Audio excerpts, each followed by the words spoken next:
Okay, so this video is going to take you through strategy number 2 of the promotion playbook. I'm going to start by giving you the quote that's at the beginning. The quote is from Tim Ferriss, who wrote the book, The 4-Hour Workweek, which is a really great book in terms of time management and being able to get results in life. So his quote is this: "But you are the average of the 5 people you associate with most." You're the average of the 5 people you associate most. So do not underestimate the effects of your pessimistic, unambitious, or disorganized friends. If someone isn't making you stronger, they're making you weaker. So that's an important point, is that you are the average of the 5 people that you spend the most time with. There's been a lot of studies about this, and it even plays out as closely that your income is going to be very closely resemble your top 5 closest people that you spend the most time with. So the strategy number 2 goes into this, and I'll cover that with you in just a minute. Before I get into it, I want to give you an overview of where this lands in the book. So there's 7 strategies, and then the book consists of 7 strategies and 4 skills. The promotion playbook has 3 elements to it that are designed to really help you give a holistic approach to you're doing your best, showing best preparation for an assessment center.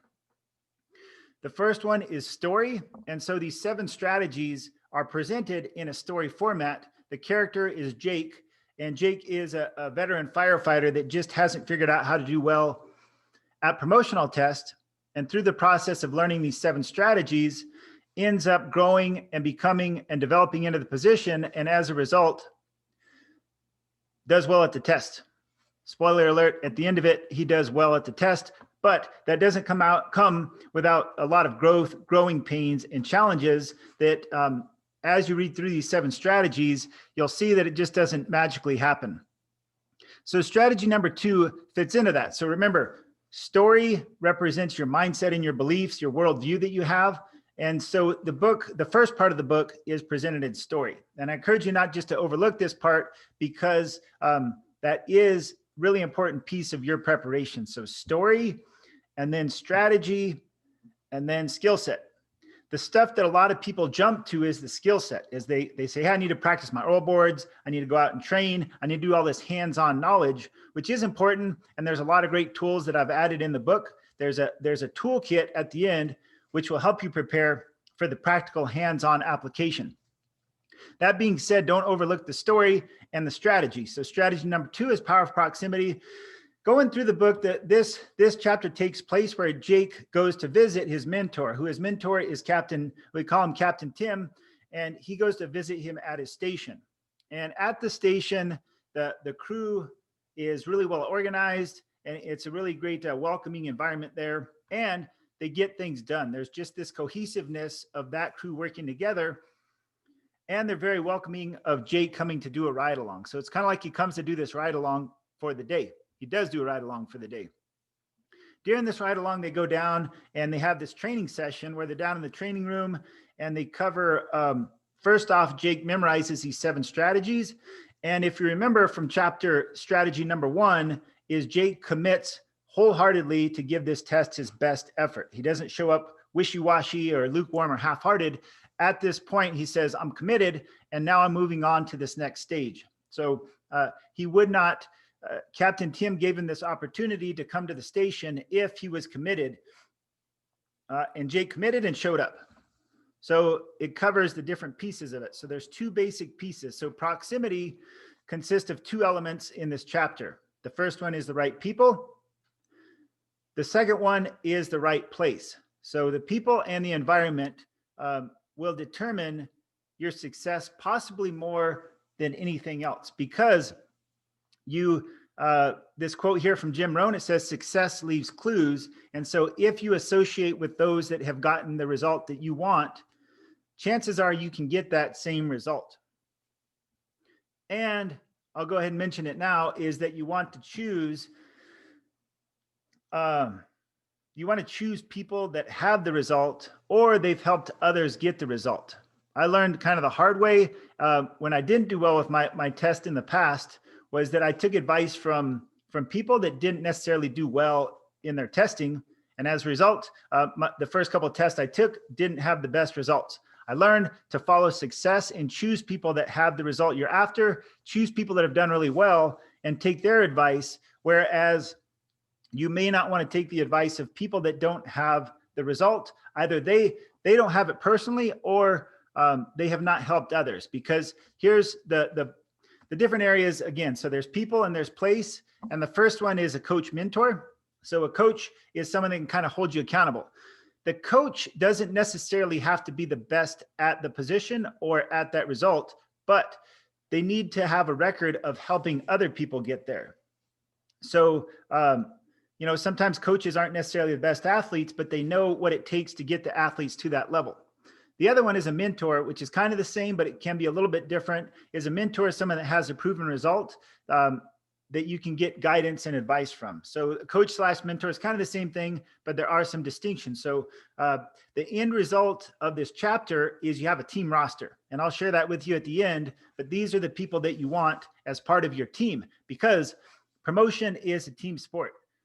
You'll have to do the assessment center individually, most likely, but just because you're the only one showing up doesn't mean that you're not representing this whole team of people that support you. And if you don't have that support network, it's one of the most critical pieces of your plan, your strategy. So people, the other part is a crew. So you have a coach or mentor, probably just one or not many of those. And then for crew is you should have 2 to 5, at the most 7 people. You want to honor that span of control, like 3 to 7 people max, to where it's a group of like-minded guys that are going for or girls that are going for the same position, and you want to develop together. So this concept of this synergy and this mastermind is, there's this saying from the book, The 7 Habits of Highly Effective People by Stephen Covey. And it says, when you get one person and one other person, you would think that the result would equal 2, but he says 1 + 1 = 3.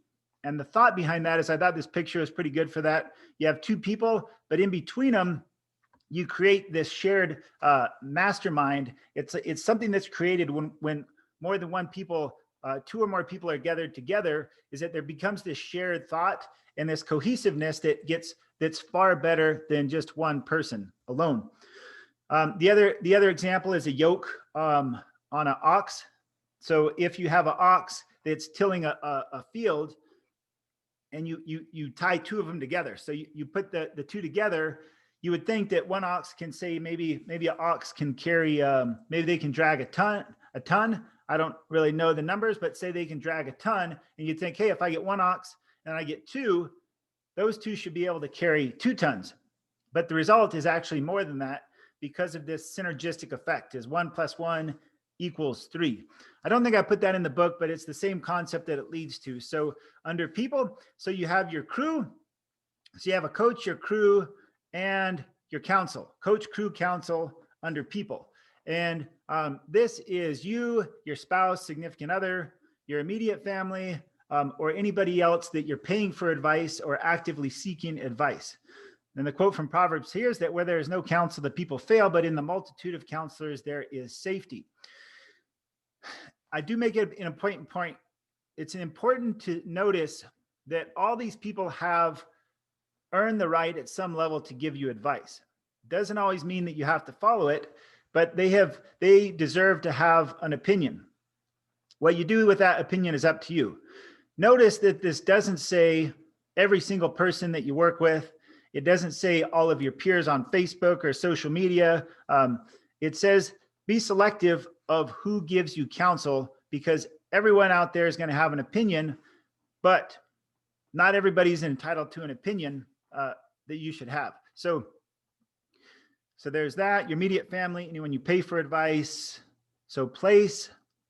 Oh, and then the place. So remember, so people, so under people, there's coach, crew, and counsel. So your coach, your crew, your counsel, and then you have place of the environment that's going to best support you, because where you spend your time, the setup of that environment is going to have an impact on you. So if you think about, it's kind of like saying, if you want to go on a diet, but then you go out shopping and fill your kitchen full of junk food, that environment is likely going to derail your plan to go on a healthy diet. The concept here is that your willpower is really not that powerful. A lot of people tend to overemphasize their ability to have a strong willpower, but in reality, willpower gives about this much, whereas environment will trump your willpower nearly every time. And if you extend that over a long duration of time, environment will always win over your willpower. So that's important to set that. So here's the email. The way the book's structured is you have a strategy, and then there's an email from Captain Tim here, and he explains this tool here. And all the tools, the tools are designed to be super simple. So you can see the template that's in the book, and then I'm going to have more of these available. I plan to put these on the website so that you can print these out. You can either make copies if you get the book, or you can print it out. But the concept here is that most of these tools, I would say, some of them, there's a couple of them that have a little bit more to them, but I designed these tools so you can just get a notepad like this, and it's simple so that they're not complicated. They're simple. You could write it out. And so for this one, it's basically two elements, is that you have your supportive, you have the people and the place that's going to support you. And then the other part is you have the people in place that you have to avoid. So I mentioned this, well, actually I use Jake's example to explain it. So the people in places to support you, and then those that you have to avoid. And it's equally important to have both of these, because if, just like that quote in the beginning, if you don't distance yourself from those friends that may be dragging you down, they're going to have a big impact on you. Whether you notice it, it might be subtle, but their impact will be noticeable when it comes to the results of your test. So here's Jake's example. So again, the book lays out, there's a strategy, there's an email, there's a tool, and then here is Jake's example that he fills out. Jake's example is designed to give you an example of how this would be filled out. So for him, he chose a coach mentor as this coach, Captain Tim, that he's working with. His dad is also in the book. His dad is a fire chief, a retired fire chief. And so he's going to use them for like his mentorship and his guidance. His crew, he's got a buddy that he teamed up with. And then he said at Station 4, he's got a crew there. His counsel is his wife, playing with his kids. So his kids, he's using them to help and being creative with a fun way to help in this process, so that it doesn't have to be him separating from his family in this process. And then his cousin Eddie, who works for another department, his home is he's setting up his home environment. He's setting up his work environment. And then he's also going to do a training this year on other. What's he going to avoid? He's going to avoid the negative and cynical people about the department. Most fire departments have a handful of these, and he's going to distance himself from having to be around the negative and cynical and the people that are just talking bad about the department all the time. He's not going to take the advice of people that have not been successful at the test. And then at home, he's going to minimize how much TV that he watches, because most people watch an average of 3 to 4 hours of TV per day. And there's nothing necessarily wrong with that, but it's not going to help with preparation for a promotional test. If you were to take, let's say that, I don't know if that's accurate, but say 3 hours a day of TV, and instead of watching the TV, you were to study for the test, you're going to be a month, 2 months, 3 months down the road, you're going to be way far ahead of everyone else with that. And I get into those details in the plan part, which is coming up in this book. But for places, just he minimized the TV, and he says he's going to minimize recliner time at work. And he's not going to, here's a big piece to look at this is, so a lot of crews at a lot of fire stations is pretty common. Why in between running calls and doing training and doing chores, it's okay in a lot of crews to have some downtime where you sit in the recliner, you watch TV, you're there for 24 to 48 hours. So having some downtime is part of the culture in most organizations. But some crews at some stations have a tendency to, maybe use too much recliner time instead of, sometimes it's nice to relax. Sometimes it's good bonding with the crew, but a lot of times it can just eat up time, and it won't necessarily get you any closer to your outcome of doing well with the promotional test. I won't take any. So here's a big, I need to make this distinction because this is something I've done also. So in the next chapter, I'll give you a preview, is define the prize, which is where Jake gets clarity on what his outcome is. So that's coming up. But this is something that seems like a good thing, but can actually be a distraction in a lot of ways. And that's this part here. I don't think I can highlight it without moving stuff, but he says, I won't take on any projects that are not related to this promotional test. Taking on projects is oftentimes a very good thing to do for your organization, to do for yourself, and to do for adding value to the community and the organization. That being said, projects take a lot of time, a lot of energy, and a lot of effort. And if this project is not relevant towards your promotional test, it could actually distract you away from being the most prepared for the promotional test. So the key here is the relevancy of being prepared for this specific test. So it might be a good idea to lighten your workload that is not going to help you do better at the test. I can say this from experience, as I've typically been pretty involved with taking on projects and doing extra things for the department because I enjoy doing it and because I think it's an important piece of the career. But when it comes to promotional tests, saying that you did this big project, but scoring low on the test is not going to help you. So you have to understand the concept that at some level, this promotional test is a game. And in order to win this game, you have to understand how the game is played and how the scoring works, because you could be the best. Use the example of, say, like Michael Jordan, best basketball player of all time.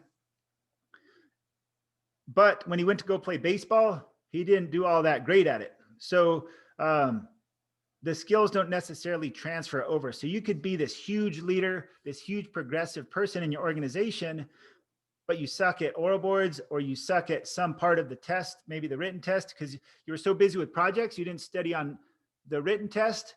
You're going to get taken out of the game and you're not going to get the badge, and you're going to have to wait another 2 to 4 years before you can test again. So that's next chapter, specific focus. And the other thing about the next chapter is it also gets into the skills, the specific skill set that you need to focus on.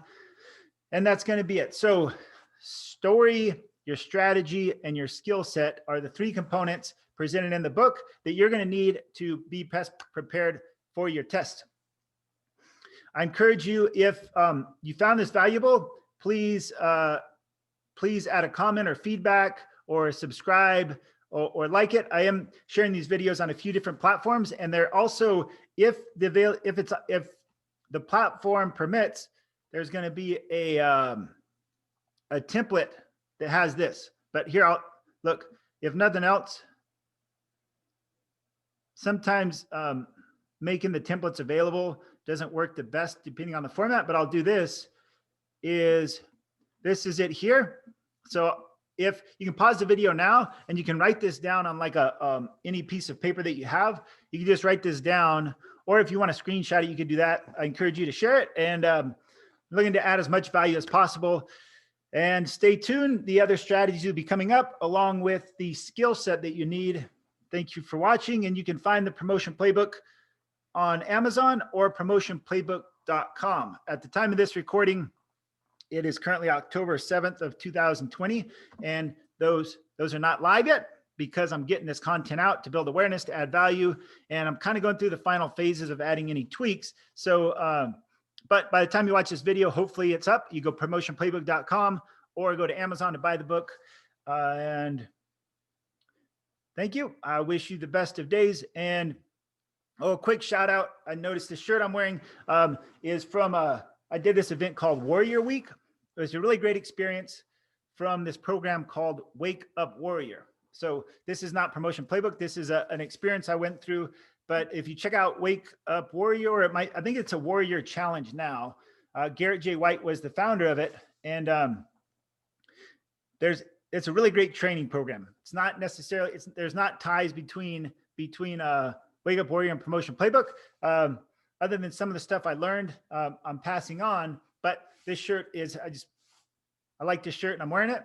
And I'm proud of doing Warrior Week 51. So if anybody's in the group sees this video, shout out to Warrior Week 51 and all the other Warrior Weeks that were before, because it's a tremendous experience. Thank you. I wish you have a great day, and I wish you the best of luck with your promotional test.